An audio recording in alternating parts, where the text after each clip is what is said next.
જિલ્લાના રાધનપુર ખાતે વય નિવૃત્તિ વિદાય સન્માન સમારોહ યોજાયો હતો। હરખાભાઈ નાડોદરા તાલુકા પ્રાથમિક શિક્ષણ અધિકારી રાધનપુરનો પાટણ જિલ્લા રાધનપુર ખાતે આવેલા જલારામ પાર્ટી પ્લોટ ખાતે રાધનપુર તાલુકા પ્રાથમિક શિક્ષણ અધિકારી હરખાભાઈ નાડોદરા વય નિવૃત્ત વિદાય સમારંભ યોજાયો હતો। આ પ્રસંગે રાધનપુર વિધાનસભાના ધારાસભ્ય લવિંગજી સોલંકી, જિલ્લા પંચાયતના પ્રમુખ હેતલબેન ઠાકોર અને રાધનપુર તાલુકા પંચાયતના પ્રમુખ ભરતભાઈ પટેલ તેમજ રાધનપુર નગરપાલિકાના પ્રમુખ ભાવનાબેન વિક્રમભાઈ જોશી તેમજ પ્રકાશભાઈ દક્ષિણ, ભરતભાઈ ચૌધરી આ કાર્યક્રમનું આયોજન માનાભાઈ દેસાઈ તેમજ મહાદેવભાઈ દેસાઈ, પે સેન્ટર શાળાના આચાર્ય ભીમાભાઈ ચૌધરી, પે સેન્ટર શાળાના આચાર્ય દ્વારા આયોજન કરવામાં આવ્યું છે। રાધનપુર, સાંતલપુર, સમી વિસ્તારના શિક્ષકો અને આચાર્ય અને અન્ય મહાનુભાવોની ઉપસ્થિતિમાં માનભેર વિદાય સમારંભ યોજાયો હતો।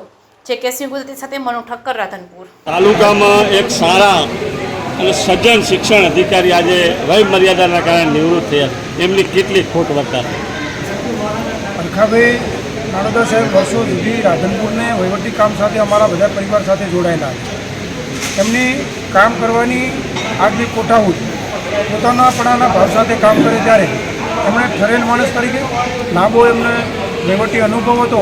એ અનુભવના કારણે ઘણા બધા અમારા જે વહીવટી અને અન્ય પ્રશ્નો હતા એ બાબતમાં ખૂબ સારી રીતે એ સરળતાથી એનો ઉકેલ લાવતા હતા। એમના આ સ્વભાવના કારણે અમે જે આ બાબતની એમની ખોટ છે, એમના એક વડીલ તરીકેની અધિકારી કરતાં વડીલ તરીકેની ખોટ એમને કાયમ રહેશે।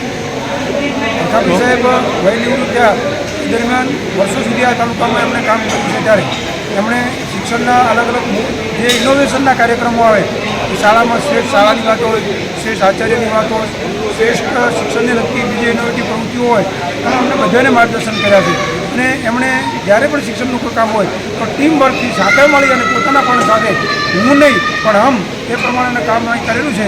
એમને અમને કાયમ એમની ખાલી કોઈ હશે, પરંતુ આવનાર પણ એમના જે આગળ કરેલા કામો છે એમને આગળ વધારવાની અપેક્ષા રાખીએ અને આ નિવૃત્તિના સન્માન કાર્યક્રમો રાધનપુર તાલુકાના તમામ શિક્ષણ સમાજ પરિવાર તરફથી એમને ખૂબ ખૂબ શુભેચ્છાઓ કરું। 2025ના દિવસે હું નિવૃત્ત થયો એટલે આમ એક ખુશી પણ હોય કે ભાઈ આપણે સુખરૂપ, શાંતિપૂર્ણ અને સારી રીતે મારી નોકરીનો સમય મેં પૂર્ણ કર્યો અને જેટલું મારાથી બને એટલી મેં કામગીરી શિક્ષણ ક્ષેત્રે કરી છે।